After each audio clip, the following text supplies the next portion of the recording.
Hello, everybody, and welcome to another episode of the show. And I hope that you're able to tune in with us live today, or if you're catching the replay, that's great too.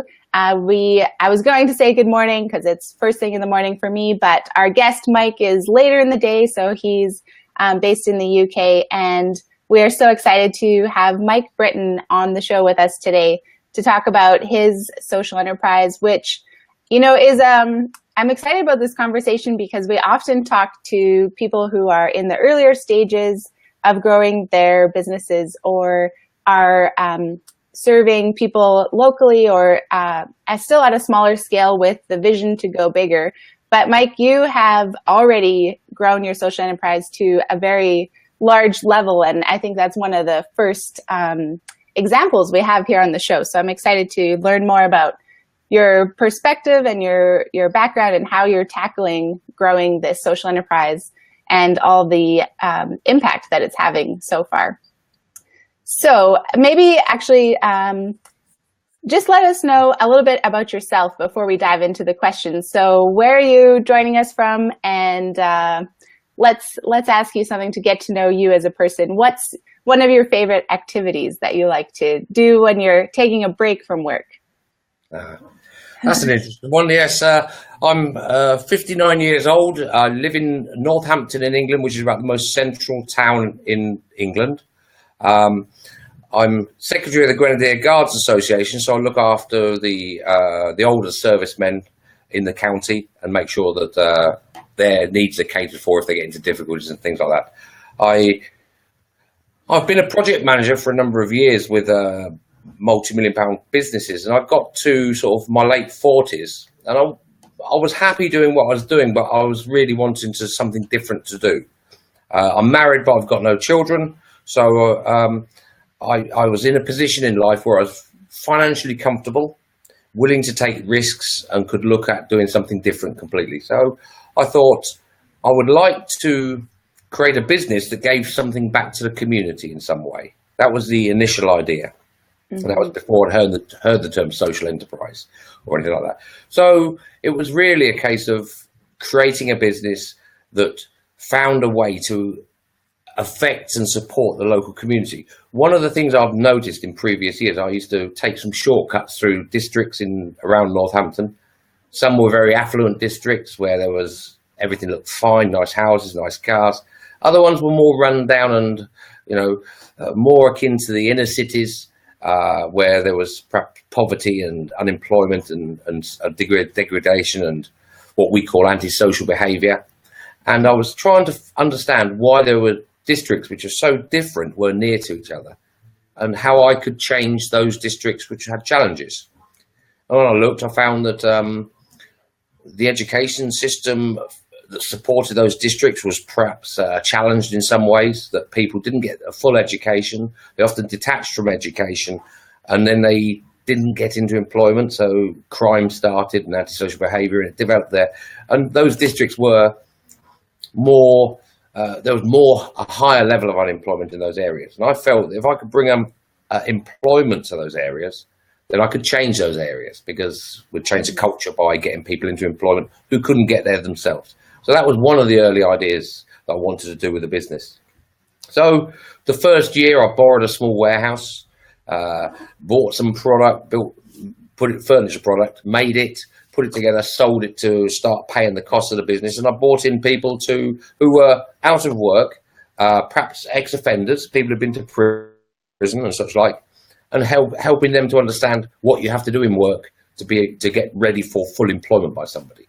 And 9 years later, we're a £7.5 million a year logistics business. We do warehousing and services for big supermarket groups, retailers and overseas manufacturers. So we perhaps find product in Poland that the UK retailers want us to sell, and we'd import that and we'd warehouse it.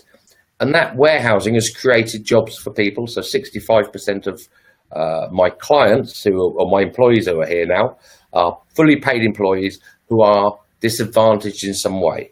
So it might be ex-offenders struggling to get back into work. It might be people with learning difficulties, it might be people recovering from mental health issues. So that's sort of where we started in 2008 with an idea. That idea has moved into a reasonable sized business. It's still growing.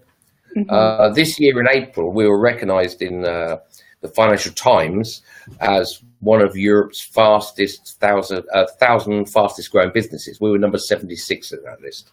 Mm-hmm. So that's incredible.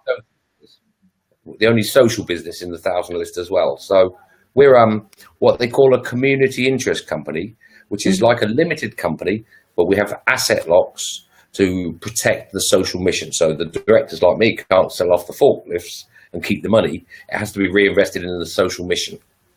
Mm-hmm.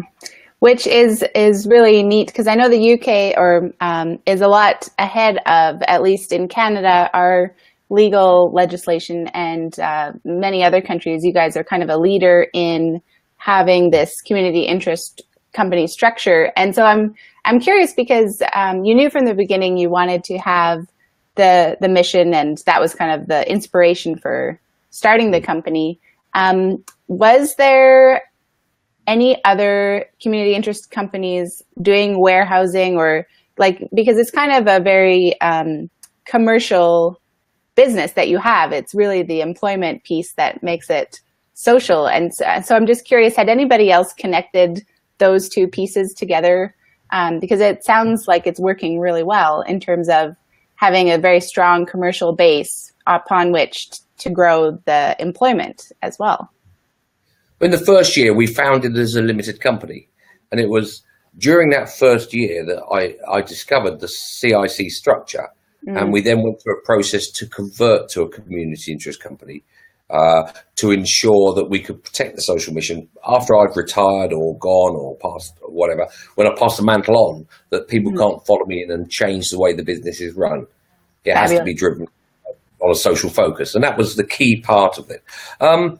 It really comes down to understanding what the world of social enterprise and social business is about. We're looking for sustainable social models that can continue to deliver social impact and change. That's what really the core of social enterprise should be about. That means I had to find a way to raise revenue and money to pay the bills for the buildings, for the staff, and still have profits left over that I could then spend on the social mission as well. Because I mentioned the employment program, but we've also adopted a local community centre in one of the towns that was in danger of closing. And we run employment programs, and we run engagement programs and welfare programs out there. We teach people how to cook on a very low budget. We entertain senior citizens at our centre. We've also helped the local council to open a night shelter for rough sleepers. So people who are sleeping on the streets, we've supported them with materials and labour to refurbish buildings to get people off the streets. So it's more than just the employment dimension. In the rooms behind me, we've got elements of the police service of Northampton and the local county council, early help teams, who are working together to reduce domestic violence, to change where children are becoming detached from education early, how to get them back in, how to re-engage with them when there's abuse situations or there's other family type problems. This team that works here engages in that, and actually we fund the space and the infrastructure for them. So it's much more complex than just an employment vein. It's being willing to sacrifice something for the greater good is what people need to do if they're choosing to take on a social business of some sort. It doesn't mean you have to wear sackcloth and ashes. You can pay market rate salaries to people, and all of my people here are paid at the market rate or better, especially the baseline staff who are paid at a living wage, not a minimum wage. The only two people who are in the business who are paid a lesser rate than they would command in the market is me and the other founding director, because we've chosen not to take a full package. We've chosen to take an income, but managed income. Right. So I'm just curious, while we're on this topic of, because you listed so many facets of the social impact that you guys are leading and supporting in some way, or even innovating, it sounds like, by bringing some of these partners together so that they can improve their services and whatnot. So how do you how have you managed or decided what to focus on when as you're choosing those priorities? Or because it sounds like a lot, right? So did you start with one and then layer things on as you had it working well, or did you kind of just meet opportunities as they showed up and said, well, we can help with that, we can help with that? Probably I'm a bit curious, the strategy side. Yeah. Okay. We have a very clear and defined strategy for what we want to do in the future and growth, and significant opportunities are put into the strategy and developed. But as you go through life, there are always times when people need help or areas need support. And so sometimes we'll go through and we'll adopt some of those and take them on and help them. The community centre we adopted was in danger of closing. It wasn't in our strategy to create community centres, but Headingley, which is the district it was in, is one of the 8% most deprived in the UK, and this community centre was the last footprint in the area that was trying to bring community cohesion. And if it had closed, that would have stopped. So we've stepped in and we've taken on the cost of that for our profits. So we support that, and then we put extra resource into it to try and drive the community cohesion aspects. I think there's many areas in social enterprise that people consider, and the most often considered is, how do we start a social business out of our social purpose? What we've done at Goodwill Solutions is something different. We've said we need to create money to pay for our social mission. So what is the best way for us to create money to pay for that mission? And the best way for us, because I have experience in this field, is creating warehousing and logistics as a service to sell.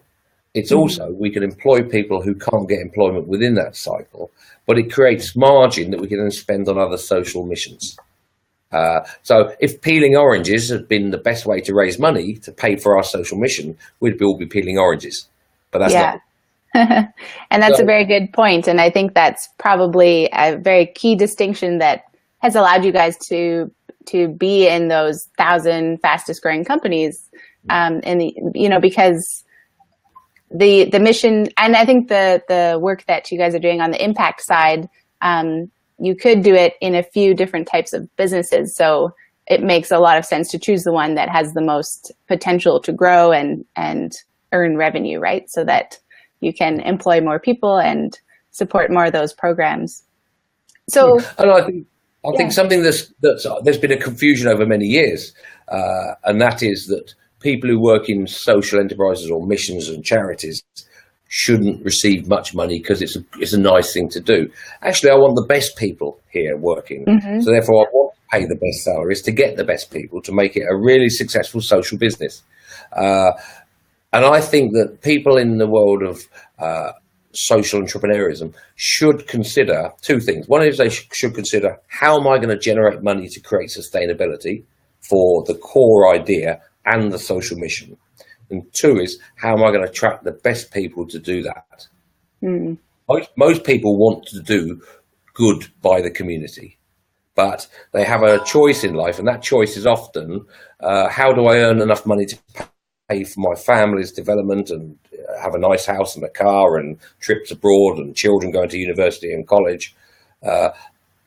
And it's often seen, the social side is often seen that actually you have to give up a lot of that if you want to work on passionately in a social business. The truth of the matter is you don't. You just need to make sure the sustainability is there, that you have robust income streams, ideally earned income streams if you're a social enterprise in some way, that you can then create margin to spend on your social mission.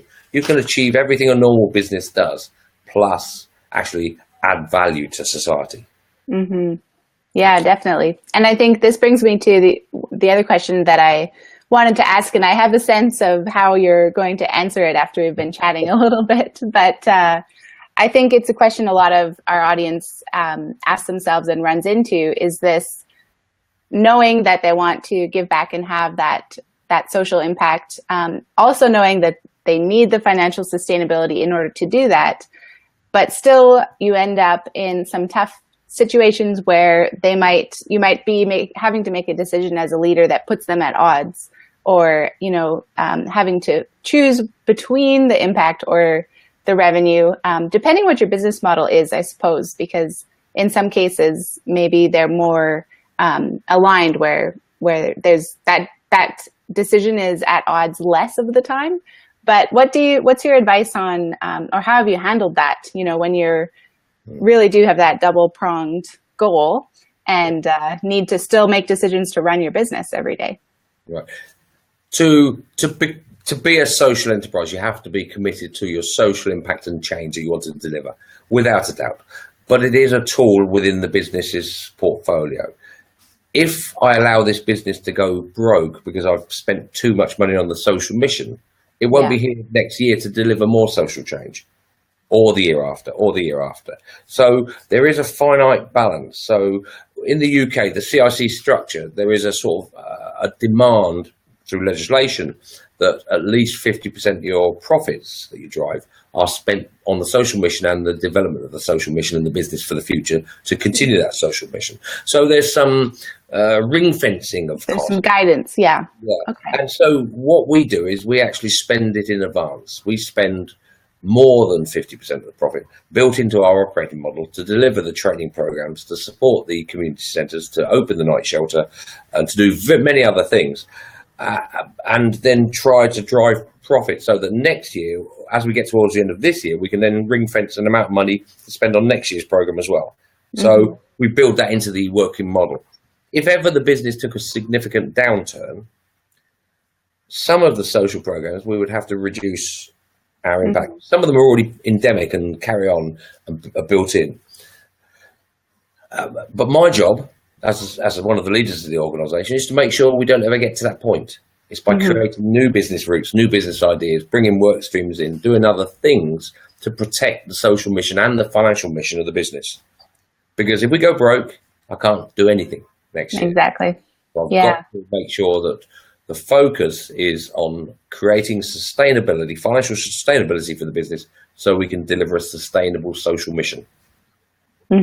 Yeah, definitely. And I think a lot of social entrepreneurs know this, logically, and maybe have more trouble executing in a way that's emotionally. It can be, I'm lucky in that in the 9 years I've always managed to set a pattern to our social impact that the business can afford and that delivers reasonably high social value returns. But if ever we got to the point where business was struggling, there would have to be some hard decisions made on both sides of the fence. And, one of the things, as I said, 65% of the people who work in our business as paid employees have disadvantages. Any business that goes into turmoil sometimes has to reduce staff costs. We try not to do that anytime. But if we had to, we would need to continue with the sustainability of the whole financial and social business. And social enterprise is each social enterprise is an independent business. And it has to be managed as a business, but it delivers extra value through the social mission. Yeah, for sure. So I want to ask you more about that now that we talked a lot about the kind of the business integration with the mission. For the vocational programs and kind of the back to work programs that you guys run for your employees who do have some of those different disadvantages or have trouble getting jobs elsewhere, what has been your biggest learning about that? Because the sounds like running a great business was kind of in your DNA already, and maybe adding the vocational program piece might have been a bit of more of a learning curve for you. So what has been the learning curve like? How's that been? It sounds awfully vain, right? But I believe that the governments, probably throughout the world, if they all have similar funding structures, have got it wrong. They believe that the way to get people who are disadvantaged, who've detached from education, who've perhaps got into crime or have learning difficulties, the way to get them into work is to increase the level of academic qualification that they push them into. And often, when I was at school, I was no academic. I passed what was the 11 plus in our country, and I went to a technical school, which was like a grammar school type of thing, and I never enjoyed any of it except for art. And I left school with 1 O level in art, so I sort of had a creative side to me. But I used to, what would you call it? We call it skive, play truant from school on a regular basis. Whenever the sun was out, I was off.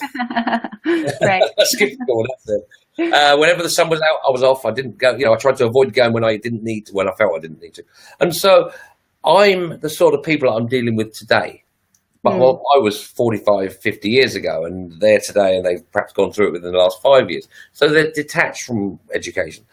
And the way we get people into work is we have a 4-week program, not a year-long program. We have a 4-week program that focuses on giving them the skills that employers in the area need today. And so at the end of the program, our clients are the ones who are exactly skilled at exactly the right time for the opportunity when it comes up.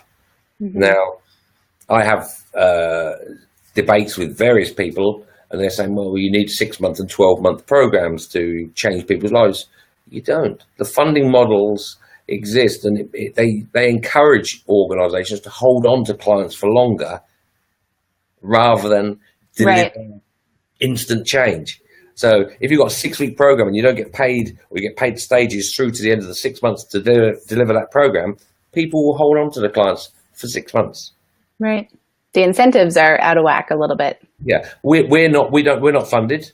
We spend our own money on these programs, which means that we look for good value for those clients who go through. We want the best value for the organisation. That when we spend money, it works. And if you look at the back to work programs for ex-offenders and people with disadvantages in the UK, generally success rates are between 4 and 7% of clients going on succeeding. We have a 70% success rate in getting people into work after 4 weeks. Huge difference. And, I've heard a similar stat out of another employment social enterprise in the States. And so it would be curious. I haven't looked up studies or anything, but yeah, I think employment social enterprises have hugely better success than other programs. Anyways, something to look into because that's similar. Yeah. So, what would social enterprise has a distinct value on both the commercial and social sides of the business. And we've briefly discussed that, but yet it's a business. It has to deliver business performance to be able to carry on delivering sustainability and its social impact.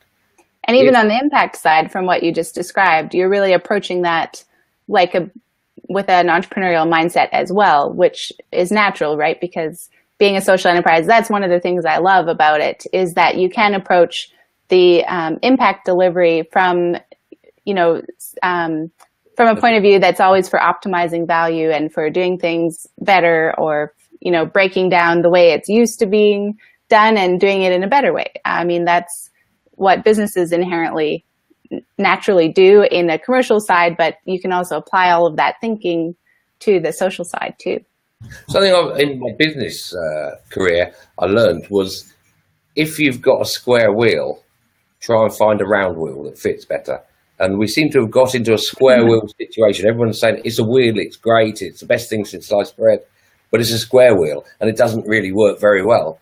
Yeah. So therefore we need a wheel, but yeah. Absolutely right. So we look for the round wheel, and the round wheel is often not what is prescribed or supported by government. It's actually different. The 6-month and 12-month programs, in certain circumstances with certain types of difficulties and disabilities, might well be right. In my view, for the majority of cases that I deal with every day, that's not the wheel that's needed for this job. You need a round wheel, which is 4 weeks long. We have a high success rate with that, and I wish more organisations are able to do that. But if they are funding or grant reliant, then they don't get the choice to. They have to do the programs that the government prescribes, and therefore they do 6-month programs which are less effective. And that's why I often talk to people about finding ways to create a revenue stream that's not attached to your social idea, so that you can then produce money that can fund your social mission in a set way. So it keeps it clean for me. I'm a very simple man, to be honest, and I like to get things compartmentalized and make it work. And I need money to make social change. How do I create money is my question. That's what I do. Yeah, that's Not interesting. how do I get money out of the social idea? Right. How do I create money to spend on the social idea? Right. And I think there's almost two kind of camps that we could put most social entrepreneurs into, the ones that are passionate about finding a way to fully blend them, and those that feel it's maybe better hedging your bets to keep them a little bit more separate so that they can ebb and flow without jeopardizing the other, for example. But yeah. And I think, that is a key point, because in my view, coming from a private business background, creating sustainability leads to business success. Mm-hmm. If you blend it too tightly, you don't have the flexibility to be reactive if there's financial disadvantage somewhere. Mm-hmm. So if you lose, for example, if you're heavily reliant on contracted work or funding streams from government or local government to fund your social mission, if there are funding cuts, what do you do? Mm-hmm. Do you just fold up and stop? Well, we work on the principle that we will find private enterprise of some sort to pay us for our services, to get our margin to pay the revenue that we can then spend on to the social mission. So it's cleaner in my view some way than trying to have too blended a social offer tied with a commercial offer. Mm-hmm. Yeah, no, that's a really good point. And obviously it's working for you guys. So that's why we're chatting with you to learn your approach and your perspective. And I think it's really valuable to hear how different folks are leading their social enterprises and how it's going. So just to so we're near the half hour, but I do want to ask you one more question, which is around your advice for new or recent social entrepreneurs. You've obviously shared a lot of tips and advice already, but if there was one mistake that you see people make, or we can flip it into the positive, one thing you absolutely think we should all be thinking about or doing, what would that be? What's your final word for helping everybody else do better? If you have to convince yourself that what you're doing is right, it's probably wrong. If you believe it's right, stick with it, be prepared to fail and get up and start again. But if you have to convince yourself and others that what you're doing is the right thing, you're probably doing the wrong thing. You've got to believe in what you do. So do you mean in the kind of in the offers or just in the general mission? Because I think, I think I've seen people starting out with social ideas, and you can see they don't really believe in what they're trying to do, but they've convinced themselves it's the right thing to do. As in, they feel like they should be wanting to do that, but maybe don't really want to do it? I think sometimes it's because they're looking for investment or money coming in, and they're trying to convince others of something they're not convinced of. Certainly, I've seen in financial planning, they exaggerate certain things and then bring in facts to back the exaggeration up, and it's not realistic. And they convince themselves it can work if everything goes in their favor. But you never plan that. I always plan that my sales will be 20% less than they are, and my costs will be 20% more than they are. And then if that is the performance level, I'll still survive. But if it's less than that, I'm okay. And if it's parity where it could be, then everything's working fine.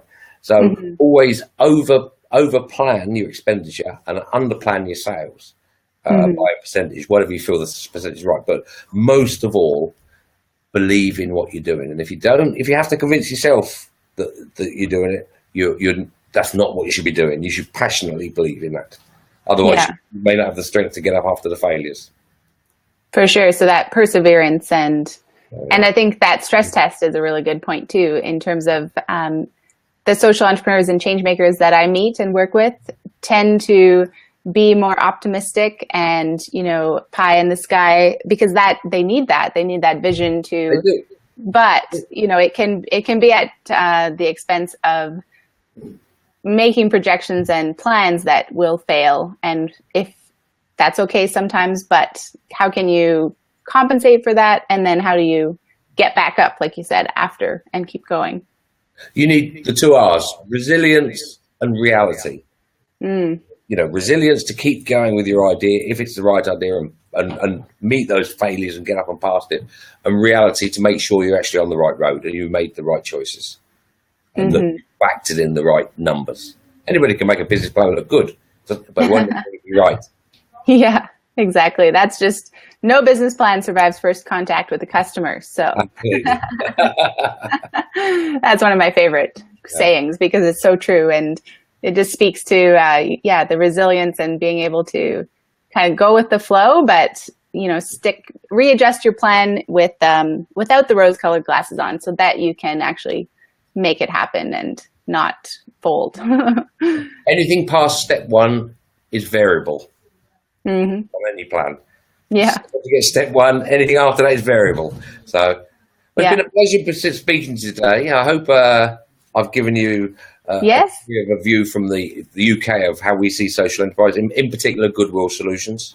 And I hope it's been fabulous. Thank you, Mike, for sharing all this, your perspective and your background, and love how much success you've had on all fronts. And thanks for sharing that with us. And, I guess I can't really think of how our community might be able to support you. That's sometimes what we ask. But if you can think of anything, let us know. And if anybody wants to learn more about what you guys are doing, is your website the best place to find you? That's a good starting point. Okay.